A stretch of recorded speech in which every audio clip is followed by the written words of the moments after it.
Very good evening to all dear students of semester 5।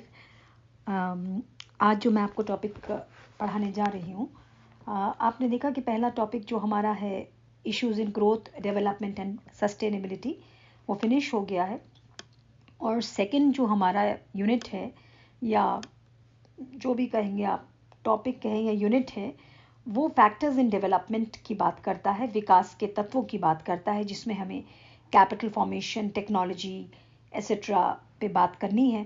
तो वो बहुत लंबी यूनिट हो जाती, और थोड़ा सा मैं ये चाह रही थी कि हम जो हैं लंबी वाली यूनिट पे बाद में आएँ।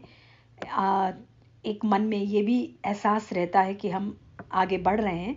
तो इस वाली यूनिट को अगर मैं लेती तो ये बहुत टाइम लेता, क्योंकि कैपिटल फॉर्मेशन अपने आप में डिटेल में, फिर टेक्नोलॉजी, फिर इंस्टीट्यूशंस, इसलिए मैंने थर्ड यूनिट पे मैं आ गई हूँ।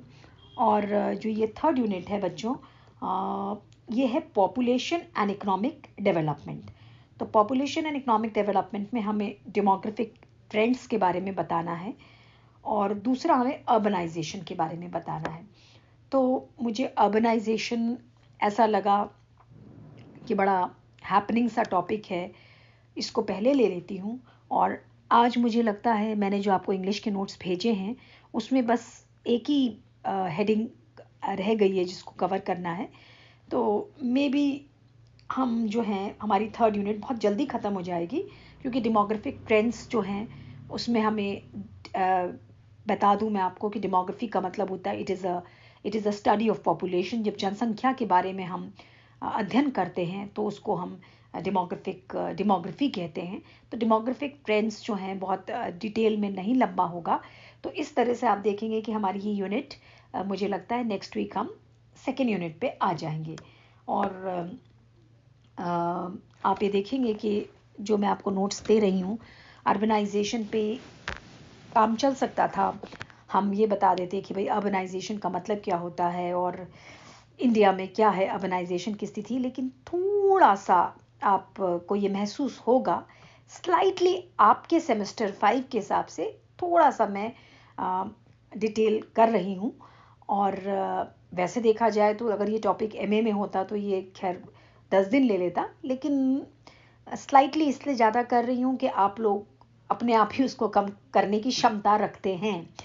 एनीवेज, तो बच्चों जब हम अर्बनाइजेशन की बात करते हैं तो मैंने इसको 4 भागों में बांटा है। सबसे पहले हम बात करेंगे, we are going to talk about what is the concept of urbanisation, शहरीकरण की धारणा क्या है। फिर हम फीचर्स की बात करेंगे।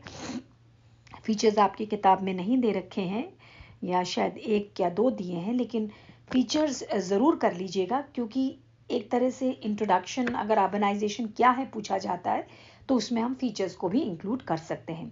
फिर मैंने एक और हेडिंग करी है जो कि आपकी किताब में नहीं दी है, लेकिन ये मेरे हिसाब से बहुत इंपॉर्टेंट है, क्रिटिकल इवैल्यूएशन। क्रिटिकल इवैल्यूएशन का बच्चों मतलब होता है किसी चीज़ का मूल्यांकन करना।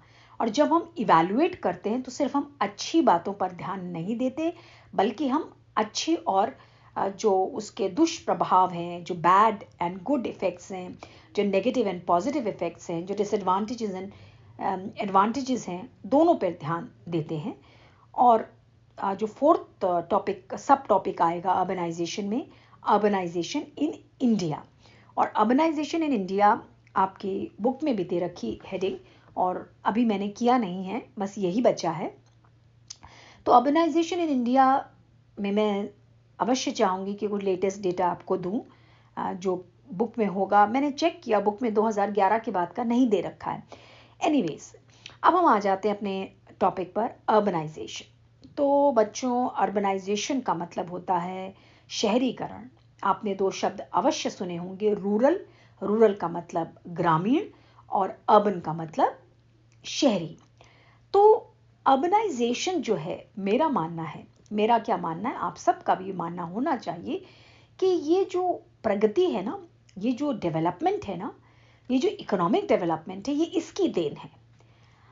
जहाँ तक हम भारत की बात करते हैं तो Bharat, India is still regarded as a rural based economy, ग्रामीण प्रधान अर्थव्यवस्था हम भारत को कहते हैं। क्यों कहते हैं भारत को हम ग्रामीण प्रधान अर्थव्यवस्था? हम इसलिए कहते हैं क्योंकि आज भी हमारे देश की जो जनसंख्या है, लगभग 65% जनसंख्या आज भी कहाँ रहती है? गांव में रहती है। India is considered to be the country of villages. लगभग 7 लाख हमारे देश में गांव हैं। वैसे 6,48,000 हैं। अब थोड़ा सा ये जो संख्या है वो कम ज़्यादा भी हो सकती है, लेकिन मेरा मानना है कि जिस तरह से शहर आगे बढ़ रहे हैं, गांव शहर में परिवर्तित हो रहे हैं, तो गांव की संख्या कम होगी। लेकिन फिर भी हम आपको ये बात माननी पड़ेगी, ये बात याद रखनी पड़ेगी कि India is a country of villages, India is a rural based economy, जहां आज की डेट में भी मतलब आधी से ज़्यादा जनसंख्या हमारी कहाँ रहती है? गांव में रहती है। अगर अर्बनाइजेशन की बात करें, मैं आगे आपको बताऊंगी, तो सिर्फ 34%, that is 34% of the population is living in the urban areas. खैर आगे हम बात करेंगे, अभी नहीं करते। अभी तो हमें ये पता होना चाहिए कि भाई अर्बनाइजेशन होता क्या है।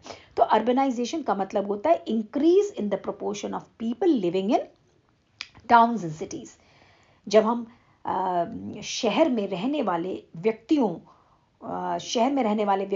में वृद्धि होती है, इंक्रीज होता है, तो उस कॉन्सेप्ट को हम कहते हैं अर्बनाइजेशन।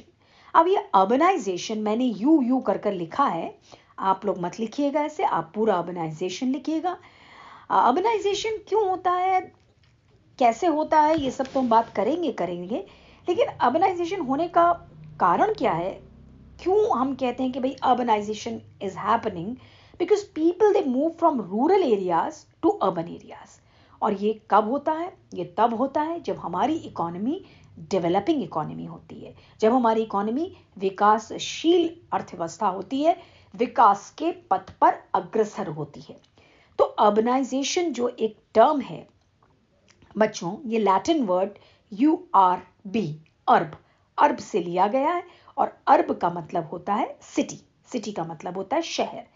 तो एक बात हमको समझ में आती है कि अर्बनाइजेशन एक प्रक्रिया है, it is a process by which rural areas are transformed into urban areas. जितने भी हमारे गांव हैं, जब वो शहर बन जाते हैं, अब आप ही देखिए कि आप तो अब बड़े हो रहे हैं, और अभी आपके सामने आप देखेंगे कि डोईवाला एक मतलब एक रूरल एरिया ही हुआ करता था, लेकिन धीरे धीरे डेवलप हो रहा है। एकदम तो मैं नहीं कह सकती कि टाउन और सिटी हो गया है, लेकिन आप देखिएगा, क्या पता आप भी मेरी तरह टीचर बने और बच्चों को जब पढ़ा रहे हों, तो आप ज़रूर याद करेंगे कि अरे ये डोईवाला तो हम ऐसे ही मतलब ऐसे समझने का मतलब हम शहर तो नहीं समझते ना उसको, we don't regard it as a town, as a developed town. और आप कहेंगे कि अरे एक ज़माने में जब हम स्टूडेंट थे तो डोईवाला तो पूर्ण रूप से शहर नहीं हुआ करता था, और आज देखो, अब समय का थोड़ी पता चलता है बच्चों, क्या पता बड़ी बड़ी इंडस्ट्रीज आ जाए, जॉली ग्रांट बगल में है और डोईवाला का नाम भी बदल जाए। शायद किसी लेक्चर में पहले भी मैंने डोईवाला की बात करी है। अब मैं भी क्या करूं, जब इतना पास हमारे एक इतना अच्छा एग्जाम्पल है, तो ये एग्जाम्पल का जिक्र बार बार हो ही जाता है ना। तो खैर आप इस बात से समझ रहे होंगे मेरी बात। तो ये एक प्रोसेस है। ये प्रोसेस होने का मतलब ऐसा नहीं है कि भाई आप में से हमारे प्यारे बच्चे जो मेरी बात सुन रहे हैं वो कहें अरे कल तो ये शाम तक गांव था और आज ये क्या बन गया, आज ये शहर बन गया। No no no no, it is not, I mean it is not instant. Coffee होती है ना, आपने फटाफट एक कप में खोली और अपने आप पी ली, और क्यों पी? क्योंकि आपको बहुत सारी पढ़ाई करनी है, इसलिए आपने पी। खैर एनीवेज, तो it is not a instant, कोई ऐसा कोई घटना नहीं कि जो तुरंत हो जाती है, एक प्रक्रिया है, ये प्रोसेस है। और जब कौन सा प्रोसेस है? जिसमें कि रूरल एरियाज क्या बन जाते हैं, क्या ट्रांसफॉर्म होते हैं अर्बन एरियाज की ओर, मतलब अर्बन एरियाज बन जाते हैं। तो अब सवाल इस बात का आता है, थोड़ा सा कॉन्सेप्ट मैंने लंबा लिखा है, आप लोग इसको छोटा भी कर सकते हैं, लेकिन मैंने जैसे कि पहले कहा है कि छोटा करने में तो आप लोग माहिर हैं, आप तो अच्छी अच्छी चीज़ों को छोटा कर सकते हैं। तो इसलिए मैं सोचती हूँ कि थोड़ा सा ज़्यादा दे दूँ, ताकि आपकी मन की भी हो जाए और मेरी मन की भी हो जाए। तो अगर हमको अर्बनाइजेशन के कॉन्सेप्ट को समझना है, तो सबसे पहले तो बच्चों हमें समझना पड़ेगा अर्बन एरिया क्या होता है। शहरी जो है क्षेत्र, उस कौन से क्षेत्र को हम शहरी क्षेत्र कहते हैं। तो जो हमारा सेंसस ऑफ इंडिया है उसके हिसाब से जो भारत की जनगणना होती है ना, तो जनगणना के बाद जो निकल कर आया तो उन्होंने ये बोला, सेंसस ने ये बोला कि अर्बन एरिया कौन से होते हैं। आपको अर्बन एरिया में आपके लिए यहाँ पर हमने लिखी हैं 3 बातें लिखी हैं। सबसे पहले तो अर्बन एरिया वो होते हैं जिस एरिया में एक म्यूनिसपैलिटी होती है, म्यूनिसिपल कॉरपोरेशन होता है, नगर पालिका होती है, नगर निगम होता है, कैंटोनमेंट बोर्ड होता है, कैंट जिसको हम कहते हैं, कैंटोनमेंट बोर्ड होता है, और एक नोटिफाइड टाउन एरिया कमेटी होती है। आप मेरे नोट्स में देखेंगे लिखा हुआ है नोटिफाइड टाउन एरिया कमेटी, जिसको हम कहते हैं अधिसूचित क्षेत्र समिति। अब ये नोटिफाइड टाउन एरिया, हाँ खैर ऊपर की तो बातें आप समझ ही गए, municipality, municipal corporation, cantonment board. Notified town area committee क्या होती है? ये कमेटी होती है, क्यों बनाई जाती है? इसलिए बनाई जाती है कि उस एरिया का एडमिनिस्ट्रेशन के बारे में देखरेख कर सके, और जो आपके टाउन्स अभी डेवलप नहीं हुए हैं but they are still in the process of developing, जो आपका टाउन डेवलप नहीं हुए हैं लेकिन कौन सी राह पर हैं, डेवलपमेंट की राह पर हैं, तो उनके लिए ये कमेटी बनाई जाती है ताकि उस एरिया का क्या करा जा सके, एडमिनिस्ट्रेशन किया जा सके, उस एरिया का प्रशासन किया जा सके। किस एरिया का बच्चों? जो अभी क्या है, अभी टाउन पूरी तरह से नहीं हुए लेकिन डेवलपमेंट टाउन बनने के लिए हो रहा है। तो हमको एक बात समझ में आ गई कि जहां पर म्यूनिसपैलिटी होगी, म्यूनिसिपल कॉर्पोरेशन होगा, कैंटोनमेंट बोर्ड होगा, नोटिफाइड टाउन एरिया कमेटी होगी, वो क्या कहलाएंगे? वो अर्बन एरिया कहलाएगा। फिर आप ये देखिए कि एक और हमने क्राइटेरिया माना है कि जहां पर मिनिमम पॉपुलेशन 5000 होगी, मतलब 5000 से नीचे की अगर पॉपुलेशन है तो वो अर्बन एरिया नहीं कहलाएगा, बल्कि क्या कहलाएगा? This is very very important, याद रखिएगा। 5000 से नीचे का एरिया ग्रामीण एरिया कहलाएगा, और 5000 से ऊपर का एरिया अर्बन एरिया कहलाएगा। तो जब हमारे प्यारे प्यारे बच्चे कौन बनेगा करोड़पति में जाएंगे, और जब उनसे प्रश्न पूछा जाएगा कि भाई अर्बन एरिया की जनसंख्या कितनी होनी चाहिए, तो वो तुरंत जवाब देंगे कि क्या देंगे? मिनिमम पॉपुलेशन ऑफ 5000 अगर है तभी वो क्या कहलाएगा? अर्बन एरिया कहलाएगा। और आपके एक और इन्होंने पॉइंट दिया कि at least 75% of male working population is engaged in non agricultural activities. यहाँ पर इन्होंने पता नहीं क्यों इस तरह का मेल और फीमेल के बीच में अंतर करा है, लेकिन वही वाली बात है कि बच्चों हमारी economy is still a male dominated economy. तो इन्होंने कहा है कि 100 में से 75 लोग अगर वर्किंग पॉपुलेशन जो है हमारी मेल की, वो क्या कार्य कर रही होगी? एग्रीकल्चर का नहीं, नॉन एग्रीकल्चरल एक्टिविटीज में इंगेज्ड होंगी। नॉन एग्रीकल्चरल एक्टिविटीज का मतलब इंडस्ट्रियल एक्टिविटी और any other activity which is not agricultural. तो 75% हमारा जो मेल वर्किंग पॉपुलेशन है वो किस कार्य से जुड़े होंगे? गैर कृषि कार्य से जुड़े होंगे। और डेंसिटी ऑफ पॉपुलेशन कितनी होगी? 400 पर्सन्स पर स्क्वायर किलोमीटर। पर स्क्वायर किलोमीटर का मतलब क्या हुआ? 1 स्क्वायर किलोमीटर में रहने वाले लोगों को जब हम लेकर चलते हैं तो हम उसको क्या बोलते हैं? उसको हम बोलते हैं डेंसिटी ऑफ पॉपुलेशन। तो डेंसिटी ऑफ पॉपुलेशन के लिए भी इन्होंने साफ साफ बता दिया है आपको। आप समझ लीजिए कि डेंसिटी ऑफ पॉपुलेशन कितनी होनी चाहिए? 400 एटलीस्ट, मतलब 400 पर्सन्स पर स्क्वायर किलोमीटर होनी चाहिए। तब जाकर हम उस एरिया को क्या मानेंगे? उस एरिया को हम मानेंगे अर्बन एरिया। वैसे इंडिया की जो पर स्क्वायर डेंसिटी ऑफ पॉपुलेशन है, जहाँ तक मुझे ध्यान है 382 पर्सन्स पर स्क्वायर किलोमीटर है। और ऐसे भी देश हैं बच्चों जहाँ पर 17 लोग रहते हैं, 1 स्क्वायर किलोमीटर में 7 लोग रहते हैं। लेकिन वही वाली बात है कि हमें बड़ा गर्व होना चाहिए कि भारत एक ऐसा देश है जहाँ सब लोग बहुत मिलजुल कर बिल्कुल ऐसे 1 स्क्वायर किलोमीटर में, मतलब आप समझिए कि एवरेज तो मैंने बता ही दिया इंडिया का 382 के आसपास है, जो जितना मुझे ध्यान है। आगे पीछे थोड़ा बहुत फ़र्क हो सकता है, लेकिन भाई ऐसे भी शहर हैं बच्चों जो दिल्ली जैसे या बॉम्बे जैसे, जहाँ 13,000 लोग 1 स्क्वायर किलोमीटर में रह रहे हैं। दिल वालों की जहाँ पर 11,000 पर्सन्स पर स्क्वायर किलोमीटर रह रहे हैं। तो अब आप ये देखिए कि खैर यहाँ टॉपिक से मैं हटना नहीं चाहती हूँ, बस मैं आपको ये बताना चाहती हूँ कि एक अर्बन एरिया कहलाने के लिए डेंसिटी ऑफ पॉपुलेशन कितनी होनी चाहिए, एटलीस्ट 400 पर्सन पर स्क्वायर किलोमीटर में रह रहे। देखिए गांव में तो इतना इतना मिलजुल, मतलब वैसे मिलजुल कर रहते हैं, लेकिन इतना स्पेस होती है कि गांव की डेंसिटी ऑफ पॉपुलेशन इतनी ज़्यादा नहीं होती है, समझ रहे हैं आप। बल्कि आप अगर आप देहरादून को भी देखेंगे तो यहाँ पर बसंत विहार है, राजपुर रोड है, लेकिन अगर आप दिल्ली में जाएंगे तो आप ये देखेंगे कि डेंसिटी ऑफ पॉपुलेशन मैंने बताया ही आपको अभी, और इस तरह से बॉम्बे में जाएंगे जहाँ की डेंसिटी ऑफ पॉपुलेशन बहुत अधिक है, तो वहाँ तो लोग फैल कर नहीं रहते, ऊपर की तरफ फैलते हैं। खैर एनीवेज हमारा टॉपिक ये नहीं है, लेकिन इतना हम बच्चों को, हमारे प्यारे बच्चों को पता चल गया है कि अगर हमारी डेंसिटी ऑफ पॉपुलेशन 400 पर्सन पर स्क्वायर किलोमीटर नहीं है तो वो फिर शहर नहीं कहलाएगा, वो क्या कहलाएगा, वो कहलाएगा गांव के, वो गांव कहलाएगा। तो ये बात आपको समझ में आ गई कि अर्बनाइजेशन एक प्रोसेस है, एक प्रक्रिया है, और जब people living in town and cities में वृद्धि हो जाती है, इंक्रीज हो जाता है, उसको हम क्या कहते हैं, अर्बनाइजेशन कहते हैं। और ये भी मैंने आपको बताया कि भाई जब आपकी इकोनॉमी डेवलप हो रही है तो अर्बनाइजेशन होना लाजमी है, निश्चित है, और ये एक प्रोसेस है जिसमें रूरल एरियाज को हम ट्रांसफॉर्म कर कर क्या बना देते हैं, अर्बन एरियाज बना देते हैं। अब हम फीचर्स की बात करेंगे। फीचर्स में मैंने बच्चों थोड़े से आपको कुछ डेटा दिया है और मैं चाहती हूँ कि आप इस डेटा को याद रखिएगा।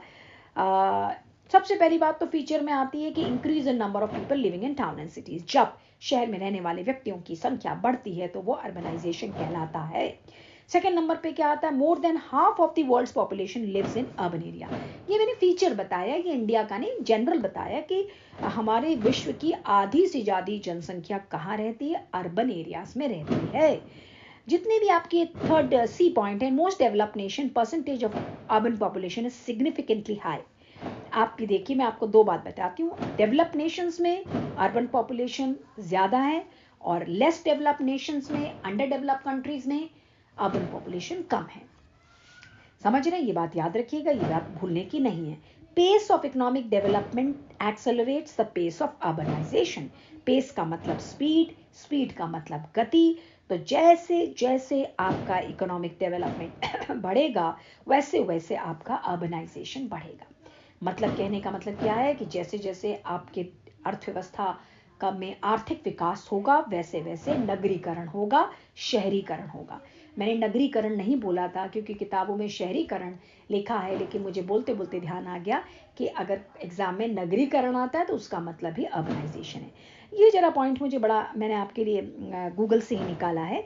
Degree of urbanisation in India 2009 से लेकर 2019 तक जो हमारी अर्बनाइजेशन की जो दर है, जो परसेंटेज है, वो कितनी है, 34.03%। तो मोटे तौर पर हमको समझ में आ गया है कि 66% हमारी जनसंख्या गांव में रहती है और 34%, याद रखिएगा मत भूलिएगा, 34% हमारी जनसंख्या कहाँ रहती है, हमारी जनसंख्या शहर में रहती है। इसके साथ मैंने आपको थोड़ा सा ये ऐड करा है और मैंने साइड में लिख भी रखा है कि एग्जाम में मत लिखिएगा, आपकी नॉलेज के लिए बस मैं बता रही हूँ कि हमारी तो कितनी प्रतिशत जनसंख्या शहर में रहती है बच्चों, 34% रहती है लगभग। यूएस यूनाइटेड स्टेट्स की लगभग 82% जनसंख्या शहर में रहती है। ये 2019 का डेटा दे रही हूँ मैं आपको, तो देख लीजिए आप, हाँ वो लोग कहाँ और हम कहाँ। खैर इससे आप बहुत खुश मत होइए, ज़रूरी नहीं कि शहरीकरण बढ़े तो उसका मतलब विकास ही है। सही मायने में ज़रूरी नहीं है कि शहर गांव ख़त्म होते जाए और शहर बढ़ता जाए तो उसका मतलब हम तरक्की कर रहे हैं। लेकिन आपको डेटा बता रही हूँ, हमारी सिर्फ 34%, उसको 34 ही मान लेते हैं, हमारी शहरों में रहती है जनसंख्या, और यूएस की लगभग 82, लगभग 83% जनसंख्या कहाँ रहती है, शहर में रहती है। 2019 का डेटा है। फिर मुझे लगा कि जब ये टॉपिक हम कर रहे हैं अर्बनाइजेशन, तो हमें लेटेस्ट डेटा जरूर पता होना चाहिए। 2019 में मैंने आपके लिए डेटा लिखा है कि कौन सा ऐसा देश है जहां पर 100% पॉपुलेशन अर्बनाइज्ड है। तो पता चला, क्या पता चला, कुवैत है। याद रखिएगा, this is a very very important for you all to know कि कुवैत में 100% जनसंख्या शहरों में रहती है। फिर मेरे मन में आया कि 100% की तो हमने बात कर ली, ऐसा भी तो कोई देश हो सकता है जहां पर सबसे कम जनसंख्या शहर में रहती हो। तो सर्च करने पर पता चला Burundi, Burundi, Burundi, BURUNDI, Burundi, Burundi. अब बुरुंडी में सिर्फ 13% जनसंख्या कहाँ रहती है? अर्बन एरियाज में रहती है बच्चों, सिर्फ 13%। समझिए आप, तो 13% जो है जनसंख्या आपके अर्बन एरियाज में रहती है। तो ये तो बहुत ही, जिसको कहना चाहिए मतलब आप ही समझिए कि बहुत ही कम, मतलब मेरे हिसाब से 87% जनसंख्या कहाँ रह रही है? गांव में रह रही है। तो कुवैत में सबसे ज़्यादा 100% और बुरुंडी में 13% जनसंख्या अर्बन एरियाज में रह रही है। फिर मैंने थोड़ा सा देखना चाहा कि भाई ये बुरुंडी है कहाँ, मुझे नहीं पता था ये बुरुंडी कहाँ है। तो सर्च करने पर पता चला कि बुरुंडी जो है ये कंट्री है ईस्ट सेंट्रल अफ्रीका में, जहाँ सिर्फ 13% जो लोग हैं वो कहाँ रहते हैं? अर्बन एरियाज में रहते हैं। इसको करने के बाद मेरे मन में और आया कि आप इतना मत लिखिएगा, बस मेरी बात अगर सुन रहे हैं तो नोट कर लीजिएगा। फिर मेरे मन में आया कि भाई इंडिया का भी तो पता करें, इंडिया में कौन सा ऐसा स्टेट है जहाँ पर सबसे ज़्यादा शहरीकरण है? तो पता चला पहले शायद महाराष्ट्र था, लेकिन अब तमिलनाडु है, जहाँ 48% जनसंख्या शहरों में रहती है। लगभग आधे के करीब आ गए हम, 48%। फिर मन में आया कि ऐसा कौन सा प्रदेश है जहाँ पर सबसे कम जनसंख्या शहरों में रहती है? तो हिमाचल प्रदेश में जो है हमारे यहाँ, मतलब नहीं, हिमाचल प्रदेश में 35% है और बिहार सबसे कम है, वहाँ 34% रहती है। और ये कम वाले प्रदेश हैं जहाँ पर आपका अर्बन पॉपुलेशन जो है इट इज़ 35%, 34%। और जब इतना पता कर रहे थे तो उत्तराखंड कैसे पीछे छोड़ते? उत्तराखंड में सिर्फ 30% जनसंख्या, 30.2% जनसंख्या शहरों में रहती है। तो उत्तराखंड जो है आप ही देखिए कि जितना पहाड़ वगैरह है, ये कोई शहर तो नहीं है, they are not big towns and cities. तो आपको मोटे तौर पे मैं जल्दी से ब्रश अप करा देती हूँ कि 2009 से लेकर 19 तक का डेटा अगर हम देखें तो इंडिया की अर्बन पॉपुलेशन 34% है, यूएस की लगभग 82.46 है, और 100% population urban area, urbanised population, शहरीकरण जहाँ पर है वो कुवैत है। और बुरुंडी में सिर्फ 13% जनसंख्या जो है वो कहाँ रहती है? शहरों में रहती है। तमिलनाडु हमारा सबसे ज़्यादा अर्बनाइज स्टेट है, 48%, हिमाचल प्रदेश में 35%, बिहार में 34%, उत्तराखंड में 30.2%। तो ये आप मोटे तौर पे याद रखिएगा, और याद रखेंगे तो बहुत खुशी की बात होगी, क्योंकि डेटा के बिना बच्चों आंसर जो हमारा है वो बड़ा रिच आंसर नहीं होता है, उसकी क्वालिटी, गुणवत्ता उतनी अच्छी नहीं होती है। एक और पॉइंट अर्बनाइजेशन का मुझे ध्यान आया और मैंने आपके लिए लिखा है कि अर्बनाइजेशन जो है एक ग्लोबल मल्टी डायमेंशनल प्रोसेस है। इसका मतलब क्या हुआ? अभी मैंने हिंदी में नहीं लिखा है लेकिन बता देती हूँ आपको। इसका मतलब होना चाहिए, ग्लोबल का मतलब वैश्विक, मल्टी डायमेंशनल का मतलब बहुआयामी, और प्रोसेस का मतलब प्रक्रिया। तो ग्लोबल हमने क्यों कहा? क्योंकि ऐसा नहीं कि इंडिया में ही अर्बनाइजेशन हो रहा है। अरे अर्बनाइजेशन तो it is a universal phenomena, it is a global phenomena. आपके ही कंट्री में नहीं हो रहा है, आप ही की इकोनॉमी में नहीं हो रहा है, विश्व के हर कोने में हो रहा है। गांव शहर बन रहे हैं, है ना। चलो शहर की ओर, खैर गाना तो मेरे ख्याल से है शायद यूट्यूब में, चलो गांव की ओर, लेकिन अब क्या किया जाए, अब वो तो उल्टा मामला हो रहा है ना, चलो शहर की ओर। अब तो बच्चों और एक और चीज़ आ गई है, और क्या चीज़ आ गई है कि हम अर्बनाइजेशन में भी एक और डिग्री पार, मतलब एक और डिग्री को पहुंचने की कोशिश कर रहे हैं, जिसका जिक्र आपके कोर्स में नहीं है, लेकिन मैं आपके दिमाग में डाल देना चाहती हूँ कि कभी भी मौका लगे तो आप उसको अवश्य पढ़ें। और आपने सुना होगा, अब तो बच्चों क्या कॉन्सेप्ट आ रहा है? स्मार्ट सिटीज़ का कॉन्सेप्ट आ रहा है। Everything will be digitalised in the coming years. तो बताइए, जब हम स्मार्ट सिटी की बात कर रहे हैं तो ये तो अर्बनाइजेशन की, जिससे कहना चाहिए, पीक होगा। अब मेरे मन में आता है, आई डोंट नो आपके मन में ये बात आती है कि नहीं आती है, कि ग्रामीण अर्थव्यवस्था को इतनी जल्दी हम ख़त्म नहीं कर सकते। क्यों नहीं हम अपने गांव को स्मार्ट बनाएं, है ना। तो खैर ये सब हमारे हाथ में नहीं है, we are not the policy makers. हम लोग नीति निर्माण करने वाले नहीं हैं, हम तो जो नीतियां हैं उसको पढ़ाने वाले हैं। लेकिन आप बच्चे जो हैं, जो पढ़ रहे हैं, कल को you will be a part of policy making. तो इन बातों को ज़रूर ध्यान रखिएगा कि हमारी जो जड़ें हैं बच्चों, हमारा जो रूट्स हैं, वो तो गांव ही है ना। आज हम अभी मैं कहीं पर एडवर्टिजमेंट देख रही थी, एयर प्यूरीफायर लोग ले रहे हैं दिल्ली में, फिलिप्स का एयर प्यूरीफायर, फला का है। अब जो उत्तरकाशी में रहते हैं लोग, जो चमोली में रहते हैं, जो पौड़ी में रहते हैं, जो नैनीताल इधर कुमाऊं मंडल में रहते हैं, जहाँ की एयर क्वालिटी इंडेक्स अच्छा है, उनको क्या आवश्यकता है प्योरीफायर की? उनको क्या आवश्यकता है कैंट के आरओ की?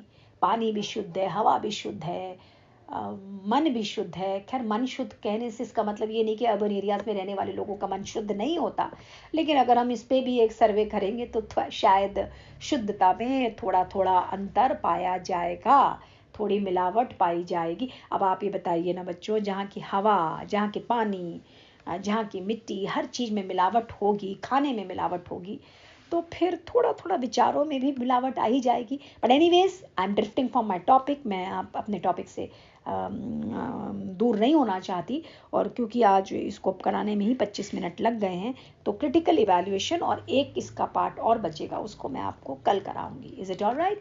सो टुमारो वी मीट अगेन। आप देख रहे होंगे हिंदी का पेंडिंग काम काफ़ी चल रहा है, और थोड़ा सा हिंदी, वैसे तो हमारी मातृभाषा हिंदी है, लेकिन कुछ कुछ वर्ड्स ऐसे हो जाते हैं बच्चों जिसको थोड़ा सा ट्रांसलेट करने में टाइम लगता है। अब इसीलिए थोड़ा हिंदी पीछे चल रहा है, लेकिन हिंदी वाले बच्चे, हिंदी वाले, हमारी जो मातृभाषा है, हमारी जो भावनाएं हैं, वो कभी पीछे नहीं हो सकती। काम में थोड़ा सा पीछे हो जाएंगे, लेकिन अल्टीमेटली हिंदी हैं हम, हिंदी है हम। चलिए, anyways, we meet tomorrow. Good night, bye bye, take care, thank you.